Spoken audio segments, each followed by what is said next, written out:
Welcome students. Today's another classes biology by N.K. Binsar. Students, last class में हम लोगों ने लाइफ प्रोसेस को डिस्कस कर लिया था। आज के दिन लाइफ प्रोसेस का जो फर्स्ट चैप्टर है वो डिस्कस करने के लिए जो है बात हुई थी, that is nutrition. It means आज हम न्यूट्रिशन को डिस्कस करेंगे। न्यूट्रिशन लाइफ प्रोसेस का ये पहला चैप्टर है। देखिए, जो लाइफ प्रोसेसेस हैं हम लोगों ने ऑलरेडी डिस्कस कर ली हैं। Nutrition, respiration, excretion, transportation. तो ये जो डिफरेंट लाइफ प्रोसेसेस हैं इनको भी अगर देखा जाए तो दो कैटेगरी में डिवाइड किया गया है, definite and indefinite. Definite life processes में वो लाइफ प्रोसेसेस आ जाएंगी जो सरवाइव होने के लिए बिल्कुल ज़रूरी है। अगर वो लाइफ प्रोसेस डिस्टर्ब हो जाती हैं तो एनिमल की डेथ हो जाएगी। और अदर जो इनडेफिनेट लाइफ प्रोसेसेस हैं वो ज़रूरी नहीं है कि जो है एनिमल की डेथ हो, वो सफ़र करता रहेगा लेकिन सरवाइव करेगा। ठीक, तो बात की बात। आज का टॉपिक है न्यूट्रिशन। तो हम पढ़ते हैं व्हाट इज न्यूट्रिशन। तो nutrition is a process by which the organism obtain those substance which are utilized for their growth, maintenance and for meeting their energy needs.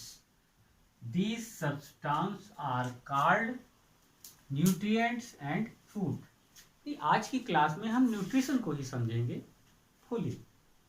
देखिए, न्यूट्रिशन एक ऐसी प्रोसेस है जिसके थ्रू यहाँ पर मैंने जो है अंडरलाइन कर दिए हैं तीन word, growth, maintenance, energy needs. यानी कोई भी ऑर्गेनिज्म या एनिमल न्यूट्रिशन अगर करता है तो उसकी कौन कौन सी रिक्वायरमेंट्स पूरी होती है, तो वो growth, maintenance and energy needs. इन तीन टॉपिक को हमें समझना है। यानी हम न्यूट्रिशन करते हैं किसके लिए? बॉडी की ग्रोथ के लिए, बॉडी की या सेल की मेंटेनेंस के लिए और बॉडी की एनर्जी नीड्स के लिए, एक्सेट्रा। ठीक, ये तीन टॉपिक्स हैं, ग्रोथ, मेंटेनेंस, एनर्जी नीड्स। बस इसी पे फोकस करेंगे। न्यूट्रिशन का मेन जो मोटो होता है ये तीन वर्ड ही हैं। हम इसीलिए न्यूट्रिशन करते हैं। अब देखिए, ग्रोथ, चाहे वो प्लांट हो, चाहे वो एनिमल हो, चाहे माइक्रो ऑर्गेनिज्म हो, सभी में ग्रोथ होती है। तो ग्रोथ प्रॉपर वे में कब होगा? जब वो प्रॉपर डाइट लेगा, यानी प्रॉपर न्यूट्रिशन लेगा, तभी ग्रोथ पॉसिबल होगी। अगर न्यूट्रिशन प्रॉपर वे में नहीं हो रहा है तो ये ग्रोथ इफेक्टेड होगा। एनिमल हो चाहे प्लांट हो, ग्रोथ इफेक्टेड होगा, उसमें ग्रोथ नहीं हो पाएगी प्रॉपर वे में। Second, maintenance. अच्छा, ग्रोथ हो गई, अब जरूरी नहीं है कि जो है ग्रोथ ही के लिए न्यूट्रिशन चाहिए। मेंटेनेंस यानी जो बॉडी में डैमेज हो उसकी रिपेयरिंग भी होती रहती है। जैसे मान लीजिए आपने साइकिल खरीदी है, तो आप साइकिल को यूज़ कर रहे हैं तो उसमें कभी पंचर हो जा रहा है, कभी जो है ब्रेक फेल हो जा रहा है, एक्सेट्रा, उसमें प्रॉब्लम्स आती रहती है। तो आप क्या करते हैं? आप उसमें रिपेयरिंग कराते हैं। तो इसी तरह बॉडी भी रिपेयर करती है अपने आप को, तो उसी को कहेंगे मेंटेनेंस। यानी सेल चोट लगती है, डैमेज होती है, तो सेल अपने आप को फिर से जो है रीजनरेट कर लेती है, यानी मेंटेन कर लेती है, रिपेयर कर लेती है। तो वो कैसे पॉसिबल है? न्यूट्रिशन से ही। ठीक, न्यूट्रिशन से ही ग्रोथ भी पॉसिबल, मेंटेनेंस, रिपेयरिंग भी हो रही है सेल की रिपेयरिंग मतलब बॉडी की रिपेयरिंग, ऑर्गन की रिपेयरिंग, ठीक। And third one is energy needs. हम डिफरेंट एक्टिविटीज कर रहे हैं, बोल रहे हैं, चल रहे हैं, इवन हमारे बॉडी के इंटरनल जो ऑर्गन है वो भी all the time functioning state में है। तो उनको फंक्शनिंग स्टेट में रहने के लिए पावर कहाँ से मिल रही है, यानी एनर्जी कहाँ से मिल रही है? न्यूट्रिशन से, ठीक। तो न्यूट्रिशन से growth, maintenance and energy needs animal की पूरी हो रही है, चाहे वो प्लांट हो और चाहे एनिमल हो। अब ये जो न्यूट्रिशन है, इन तीन टॉपिक को, ग्रोथ, मेंटेनेंस और एनर्जी नीड्स को पूरा कर रहा है। तो ये वास्तव में ये न्यूट्रिशन क्या है? यानी हम जो भी सब्सटेंस खा रहे हैं, द ऑर्गेनिज्म ऑब्टेन दो सब्सटेंस, जो भी सब्सटेंस अभी हम बात करेंगे वो सब्सटेंस है क्या, बस नेक्स्ट, जो भी सब्सटेंस हम ले रहे हैं, जिन सब्सटेंस की वजह से ग्रोथ भी हो रही है, मेंटेनेंस भी हो रही है, एनर्जी नीड्स भी पूरी हो रही है, वो सब्सटेंस, उन सब्सटेंस को ही हम क्या कहेंगे? न्यूट्रिएंट, न्यूट्रिएंट कहेंगे। और अगर कॉमन लैंग्वेज में कहेंगे तो वही फूड है। हम जो डेली फूड खाते हैं तो उस फूड में वो डिफरेंट न्यूट्रिएंट्स इन्वॉल्व रहते हैं। तो न्यूट्रिएंट्स ही वो सब्सटेंस हैं जिनको हम न्यूट्रिशन के फॉर्म में ले रहे हैं, जो हमारी बॉडी के ग्रोथ, मेंटेनेंस और एनर्जी रिक्वायरमेंट्स को पूरा कर रहे हैं, ठीक। अब बात आती है कि वो न्यूट्रिएंट्स वास्तव में कौन है, अब ये जानने की इच्छा होगी। तो ये न्यूट्रिएंट्स वास्तव में क्या है, देखते हैं। तो जो न्यूट्रिएंट्स हम फूड, जो भी हम फूड खा रहे हैं, लाइक चपाती, एप्पल, फ्रूट्स, डिफरेंट टाइप्स के फ्रूट्स, तो उसमें जो इंग्रेडिएंट्स हैं वो यही न्यूट्रिएंट्स ही हैं। क्या होंगे? Protein,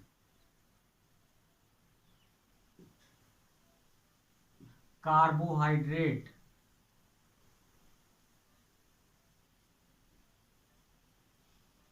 fat, vitamins,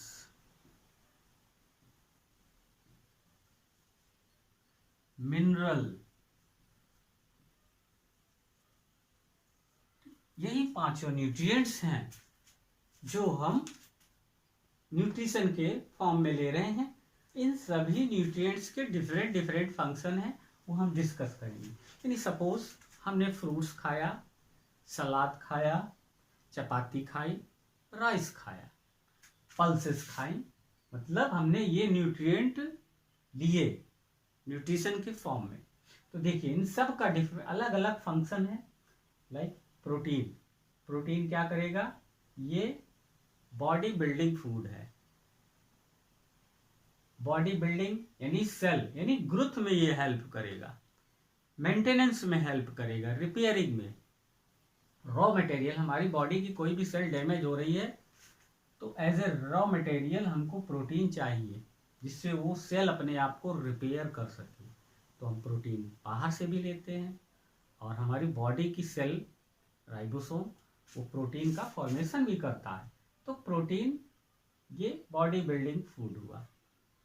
next carbohydrate, ये एनर्जी गिविंग फूड है। जो भी हम कार्बोहाइड्रेट न्यूट्रिशन के फॉर्म में ले रहे हैं, जो प्राइमरी फंक्शन है, हम प्राइमरी फंक्शन की बात कर रहे हैं, सेकेंडरी अभी हम इसके बाद डिस्कस करेंगे। प्राइमरी फंक्शन कार्बोहाइड्रेट का टू जनरेट एनर्जी, जितनी भी एनर्जी हमारी बॉडी में जनरेट हो रही है वो कार्बोहाइड्रेट से ही जनरेट हो रही है। Next fat, fat to maintain the body temperature constant. हमारी बॉडी का टेम्परेचर 37 डिग्री सेल्सियस होता है, ये कांस्टेंट वैल्यू है। अब ये कांस्टेंट वैल्यू कैसे रहती है? Due to the fat. Primary function इसका यही है।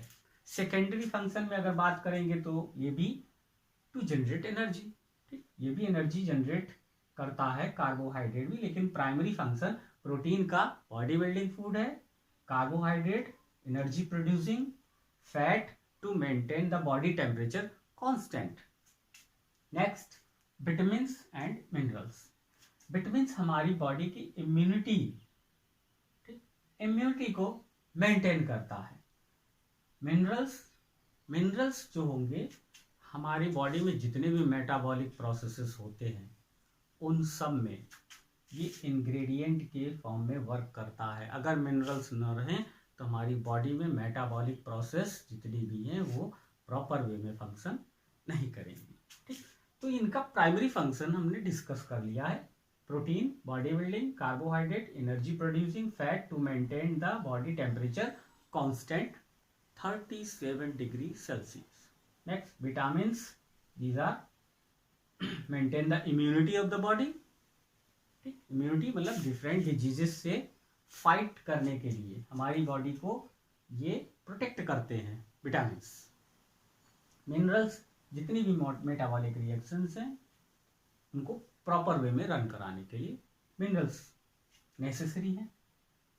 For example sodium, chlorine, calcium, phosphorus etcetera, सबके फंक्शन है, हम डिटेल में आगे पढ़ेंगे। अब आ जाते हैं टाइप्स ऑफ न्यूट्रिशन, यानी न्यूट्रिशन की पूरी डेफिनेशन हो गई। इसमें हमने सब्सटेंस, न्यूट्रिएंट्स को समझ लिया और ये 3 टॉपिक हैं, ग्रोथ, मेंटेनेंस, एनर्जी। अब आ जाते हैं types of nutrition.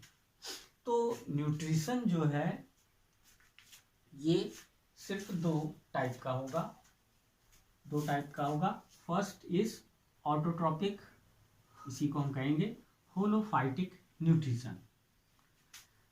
Autotrophic nutrition again divided into 2 part, photo autotrophic nutrition and chemo autotrophic nutrition. ये प्लांट में ग्रीन प्लांट्स इसको परफॉर्म करते हैं। कीमोसिंथेटिक यानी कीमो ऑटोट्रॉपिक न्यूट्रिशन ये कुछ बैक्टीरियाज में पाया जाता है। नेक्स्ट मोड है न्यूट्रिशन का heterotrophic nutrition. Heterotrophic nutrition also categorized into 3 category: holotropic nutrition, saprotropic nutrition, parasitic nutrition। अब देखिए यहाँ पर ये मोड हो गए। अब यहाँ पर ऑटोट्रॉपिक न्यूट्रिशन क्या है? ऑटो मतलब सेल्फ नरिशमेंट, यानी जितने भी ग्रीन प्लांट्स हैं इस अर्थ पे वो सब फोटोसिंथेसिस की प्रोसेस से अपना फूड अपने आप प्रिपेयर करते हैं। So the plants are called autotrophs. Okay, autotrophs. और प्लांट में जो मोड है ये न्यूट्रिशन का उसको हम कहेंगे autotrophic nutrition. Next hetero means different, trophic means nourishment, यानी इसमें वो ऑर्गेनिज्म आएंगे जो फूड प्रिपेयर नहीं करते हैं, वो किसी दूसरे यानी प्लांट से फूड को डायरेक्ट या इनडायरेक्टली ऑब्टेंड करते हैं। यानी ये जो न्यूट्रिशन बेस पे देखा जाए तो ये प्लांट पे ही डिपेंड होते हैं, ये फूड प्रिपेयर नहीं कर सकते। ये प्लांट जो भी फूड बनाएंगे उस पर डायरेक्ट और इनडायरेक्ट डिपेंड होंगे। ऑटोट्रॉप से ही ये न्यूट्रिशन ऑब्टेंड करेंगे, ये डायरेक्टली ये फूड प्रिपेयर कर ही नहीं सकते हैं। जो प्लांट फूड प्रिपेयर करेगा उसी को ये डायरेक्ट या इनडायरेक्ट ले लेंगे। डायरेक्ट इनडायरेक्ट कहने का मतलब ये हुआ, सपोज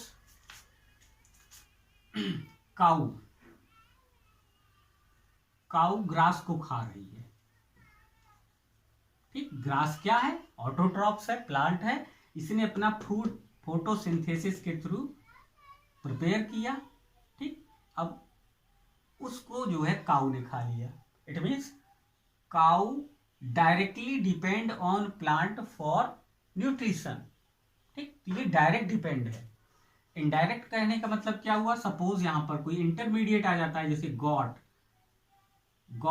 गॉट ने ग्रास को खाया, ठीक। अब गॉट को जो है लॉयन ने खाया। देखिए लॉयन तो घास खाएगा नहीं, है ना, न तो कोई प्लांट प्रोडक्ट खाएगा कि आप उसको एप्पल दे दें, लो भाई खा लो, तो क्या लॉयन खाएगा एप्पल? नहीं। लॉयन फ्लैश ईटिंग एनिमल है, तो वो गॉट को तो खाएगा, लेकिन गॉट ने किसको खाया? ग्रास को। यानी ग्रास से न्यूट्रिशन मिला गॉट को, गॉट से लॉयन को। तो लॉयन इनडायरेक्टली, ये भी प्लांट पे ही डिपेंड है, लेकिन इनडायरेक्टली, ठीक। अगर ग्रास नहीं रहेगी तो गॉट क्या होगा? सरवाइव नहीं कर पाएगी। अब गॉट, जब लॉयन को फूड नहीं मिलेगा तो ये भी सरवाइव नहीं करेगा, ठीक। तो जितने भी हर्बीवोरस एनिमल हैं वो प्लांट पे ही डिपेंड होंगे न्यूट्रिशन के लिए, और उन हर्बीवोरस को लॉयन खाएगा। तो लॉयन प्लांट पे डिपेंड है लेकिन इनडायरेक्टली, और गॉट या काऊ वो प्लांट पे डिपेंड है डायरेक्टली न्यूट्रिशन के लिए। अब यहां पर जो न्यूट्रिशन है इनको हम डिटेल में समझेंगे, ठीक। तो आज की क्लास समझाने का मतलब था सिर्फ न्यूट्रिशन को, मोड ऑफ न्यूट्रिशन। इनको डिटेल में हम अगली क्लास में पढ़ेंगे। Autotrophic nutrition, holotrophic nutrition, heterotrophic nutrition, different example जो एग्जाम के व्यू से इंपॉर्टेंट है, उनको हम अगली क्लास में पढ़ेंगे। Thank you for watching my channels.